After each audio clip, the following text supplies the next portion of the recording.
guys, what's up? So today I decided I'm just going to do a little chit chat in the car for a couple reasons.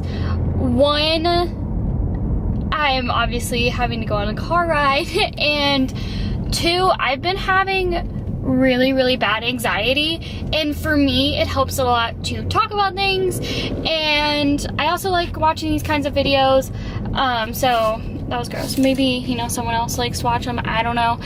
And also, yeah, just talking about it makes me feel better, and I'm really anxious, so I just feel like I need to just talk to somebody.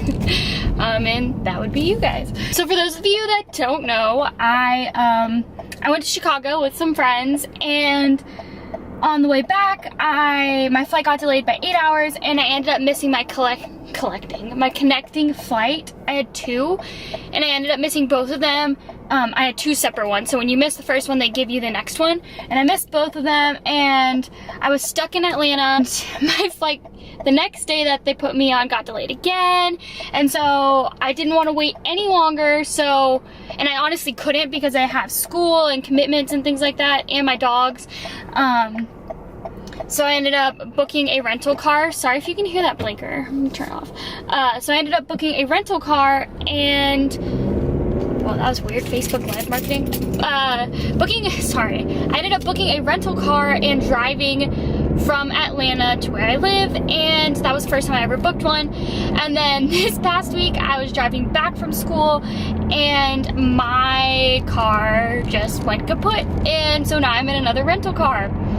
And also, if you don't know, I live an hour away from most of the stuff I do, so trying to coordinate somebody being able to drop me off, pick me up, and things like that is really hard. So I'm pretty much by myself, trying to figure out all this stuff. It gets really hard on me sometimes because I never moved here or intended ever on, and I don't want to get like emotional or whatever, but I never intended on being in this place alone, or not even like my house, like that's fine, but like being in the town that I live alone. And I really wish it was like easier to like meet people here, but I just like I don't know how. And yes, I have friends in where my school is, and obviously like people that I'm really close to, but it's just hard, and it really like gets me down sometimes, and I try not to let it. So yeah. And another thing is that like when I get in my past relationships, I guess, in the past, I've really secluded myself from like other people and like only paid attention to like that person, like the person I was dating, and I don't want to do that again, because I think that when it happens to people, it sort of gets like toxic, and you feel like, I mean, I've seen it happen to people, and they feel like they can only hang out with that person, or like they have, like everything has to run through that person, and I don't want to be like that. So I'm putting lots of pressure on myself to do other things, and sometimes it just gets me down because I feel like I'm very hard on myself, and I feel like I'm pressuring myself to like go out and do other things other than hang out, obviously with just one person, because that's not cool. I want to be like versatile and like, you know, I hope that makes sense. But yeah, so today I've just been feeling very anxious. I tried to take a nap, and I can barely breathe. My anxiety is so bad. But and by that I mean like my heart is racing, and obviously my breathing is off, and yeah. And my neck gets tense too, but like I couldn't sleep because my heart was like that, was like racing the whole time, and my brain goes into spirals over nothing. Nothing's wrong with my life. I have a very good life. Yes, I have stressors that a lot of people my age or in college or whatever don't have, and I'm grateful to have those problems, but it's just like normal stressors, and I just think too much about them, and then I can't relax. So I was trying to sleep, and I was doing like the breathing exercises like as I was laying with my eyes closed, and it was sort of working, but I just felt like I couldn't lay there any longer, and I had to get up. So yeah, right now I'm driving to go pick up my car keys, and then I'm trying to figure out how I'm gonna get, because I have this rental car, so I have to drop this rental car off, somehow get my car. I don't know, it's gonna be a nightmare. That's negative. I'm trying not to be negative. It's going to be okay, everything will be okay. But yeah, so I was driving home from school on, I think it was Tuesday, might have been Monday. But like I said, I live like 30 miles, which ends up being an hour, 2 hours, whatever the traffic wants, from school. And I get on the highway, and all of a sudden, like, I'm literally making like a mile on the highway. My car starts feeling like it's not firing at the right time. Like, when I'm pressing the gas, it's not going. And the engine light came on. And I'm laughing now, but like at the time, it was not funny. So the engine light came on, and I keep driving. I'm on the phone with my dad, and I'm like, all right, maybe it needs oil. So I go and I try to check my oil. I end up putting 2 cans of oil in it because somehow my oil was leaking. Imagine that. But my oil light wasn't on. And then I get back on the highway, and all of a sudden the VSC or VCS light comes on, as well as the oh my gosh, the traction control light, which basically means that all my emergency like brakes and stuff like that would not work.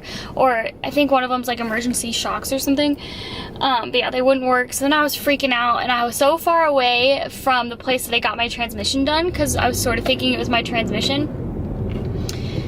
But lo and behold, I ended up making it to the transmission place. Turns out it wasn't my transmission, so then I had to move my car. Like I said, I'm sort of in this area alone, and so that was sort of rough. But I moved my car to a Firestone, and yeah, now my car is done, so yay.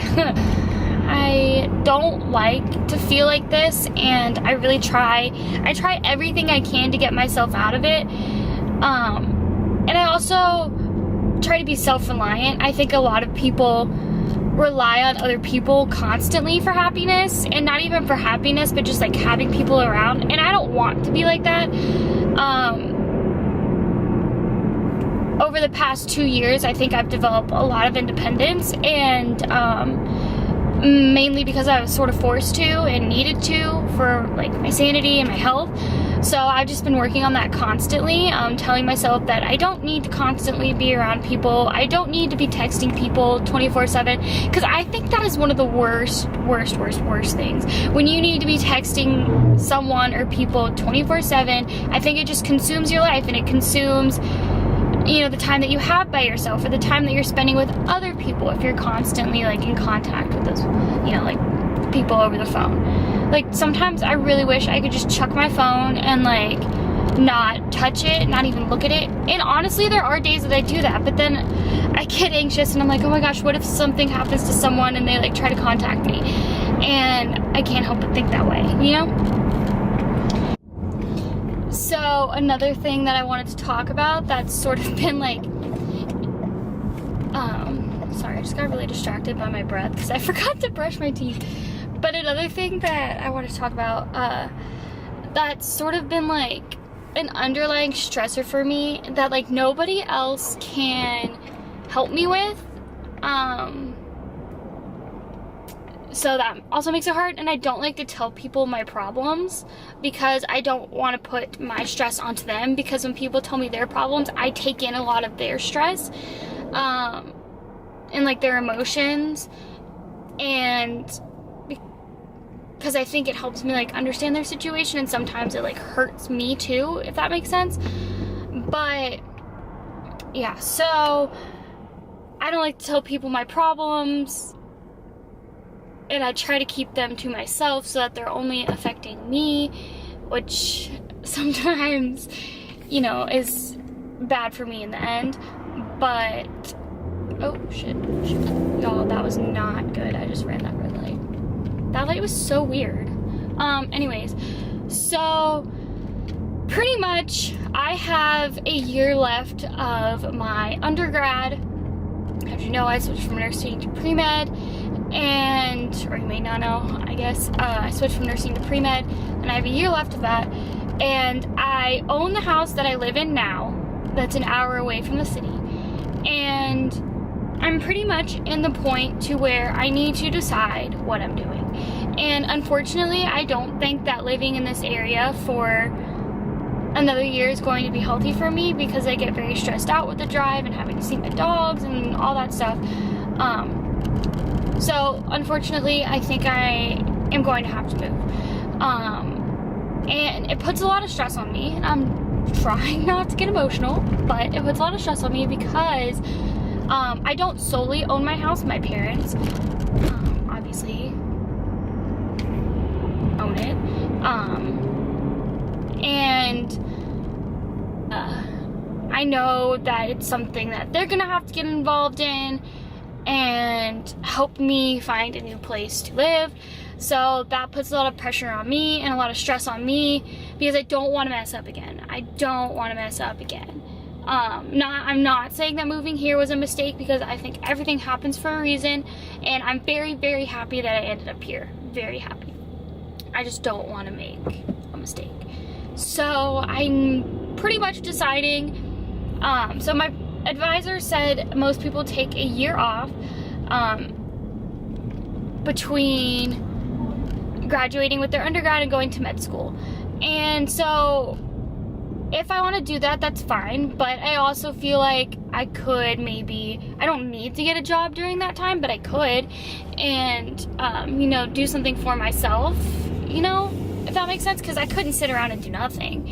Or I could get another minor, or, you know, get some type of short degree during that time, because that's the way my brain thinks. And yeah, so I need to decide all of that. I've also been really into thinking about research, and obviously if you're a practicing medical doctor, you do have to keep up with your research and things like that. So that would incorporate that, but I'm pretty sure that if I want a research degree, I would have to be taking a different route than medical school. So I'm really just needing to think about that. Obviously looking into taking the MCAT, and yeah, so in case you can't tell, I have a lot going on, and unfortunately I bottle it up inside. I don't tell people about it, so it honestly is just making it worse for me, and I wish I could tell people about it. And it's not like these people won't listen to me. Well, I think most of the people that I would talk to about it would listen to me, but like, I don't know, I don't know. It makes me feel uncomfortable telling people things that make me vulnerable, if that makes sense. I don't know, I hope that makes sense. But yeah, so I actually just drove around this parking lot because I didn't want to pull into Firestone talking to a camera. So I'm gonna let you go, and then I will talk once I get my keys. So my car just cost $1,500 to fix. Like, cars are just like the biggest waste of money, to be completely honest. And that's sort of how I was raised to think. Like, cars are just money pits. Like, never put all of your money into a car. Because you will just keep dumping more and more money into it. So that happened. But it's okay. I am very thankful. OMG, did I already lose the key to my actual car? No, it's definitely in here somewhere. Whatever, I'll find it. What was I about to say? Oh, I'm very grateful that I was able to fix it. And yeah, my last little word of wisdom here is to never take the situation you're in for granted. I think a lot of people try to compare their situation to other people's situations, and obviously I'm guilty of that. I'm sure you guys watching are guilty of that, but it's just really, really negative, and it hurts you, and you're not doing anything for yourself. Everyone's situation is different, and no matter what, there are going to be people that wish they were in your situation, and obviously you're going to wish you were in other people's situations. But the thing is, you're in the situation that you're in for a reason. You might not know that reason yet, and you might not know it for a minute, but you have to make the most of what you were given and what you are in and what you have, and try to find the light in it. And even if you have bad days, you know, I think a person is judged more on how they cope with those bad days and how they deal with the negative parts of their lives, more than more than I would judge them on how they deal with the positive parts, if that makes sense. Like, I think the way people deal with the negative parts of their life says a lot about them. I'm wondering, like, what is happening over here? Someone got pulled over literally in the middle of the road, and this cop is like, oh, he wants the 2 cops. The place where I live, the cops here are so extra. Like, so extra. Come on, dude. What are you doing? Sorry, road rage. Aw, old men. Old people. Aw. Okay, you guys, I take everything back. I feel like crap because they're helping this lady push her car because it broke down in the middle of the road. Oh my god, that is so nice. That is so nice. And that makes me so happy because I used to live, I'm just gonna say it because it doesn't matter. I used to live in Buckhead, Atlanta.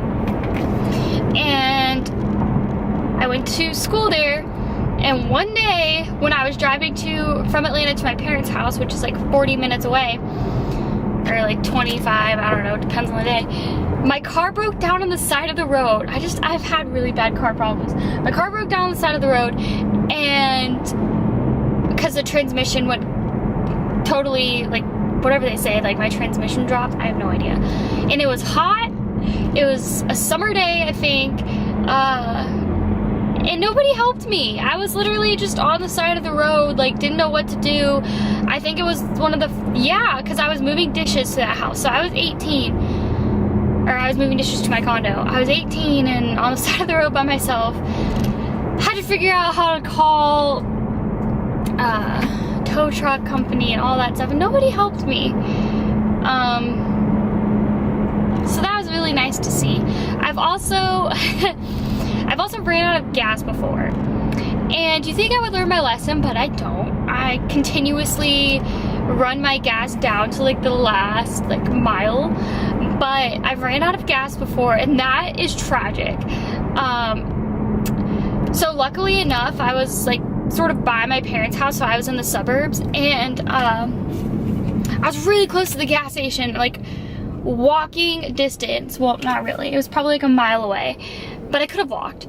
And I'm on the side of the road, and there's like neighborhoods around me, so I feel my steering go out of whack, because when you run out of gas, you lose your steering, and I'm not sure like if it's automatic steering or whatever, but you lose your steering.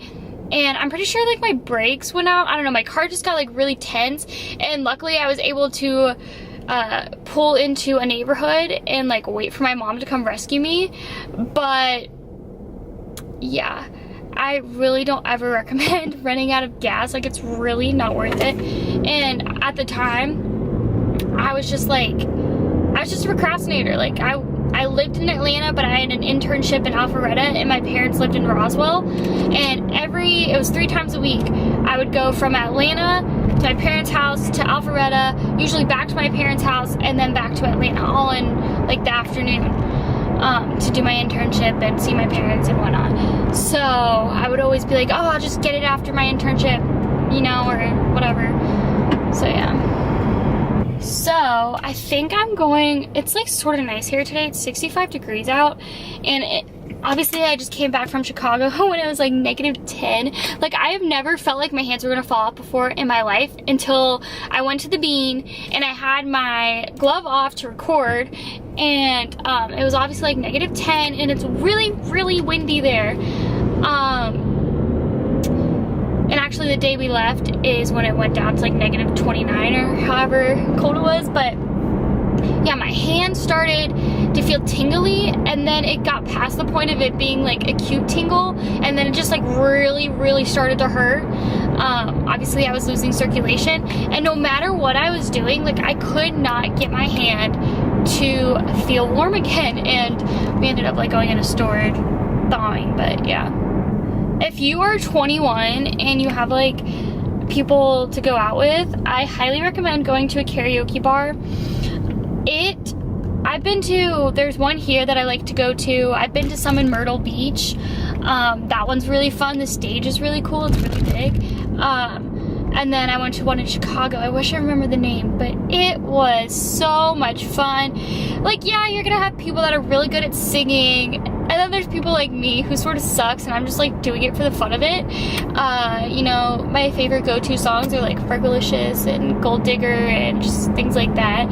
You know, that like people know and they just want to like vibe to, you know, just like drink and scream at the top of their lungs. So yeah, that was a lot of fun, and I highly recommend going to one.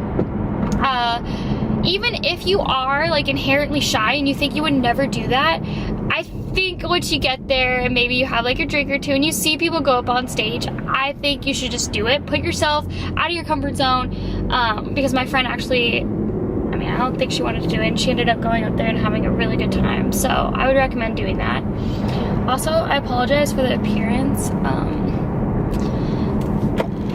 Obviously today is not a good day to wear makeup for me. Just wasn't feeling it. Which is sort of weird because sometimes when I feel like down on myself, all I want to do is like put makeup on. You know what I mean? Oh my god, this clip has been 16 minutes. I'm so sorry.